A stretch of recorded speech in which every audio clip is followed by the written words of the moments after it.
డబ్బు ఉన్న వాళ్ళని ఒక రకంగా, డబ్బు లేని వాళ్ళని ఒక రకంగా చూడకూడదు.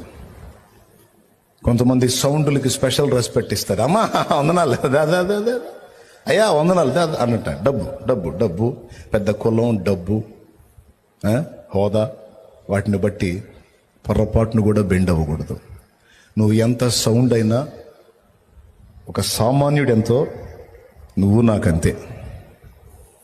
నువ్వేదో ఫుల్ సౌండ్, నువ్వు ఏంది బియ్యానికి డబ్బులు లేవు కారులో దిగావని, బియ్యం డబ్బులు కారులే.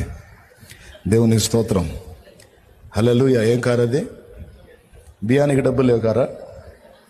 BMW కారా? నువ్వు BMWలో దిగు, లేకపోతే ఇంకో దానిలో దిగు. ఒక మనిషి సాధారణంగా కుంటుకుంటారా అని, ఆ మనిషి ఎంతో, నాకు నువ్వు అంతే. నువ్వేదో అందులో దిగావని నీకేదో కొండ తీసేటట్టే కదా, ఎదురుపోయేదేమిలే. సేవకుడు ఉండాల్సిన నీతి నియమం అది. డబ్బున్నోళ్ళని, పరపతున్నోళ్ళని, పదవులు ఉన్నోళ్ళని, గొప్ప హోదాలు ఉన్నోళ్ళని, పెద్ద కులం అని చెప్పుకునే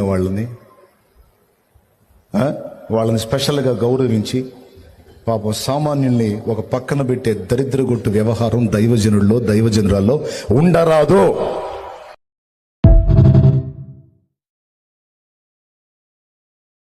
Download ShareChat.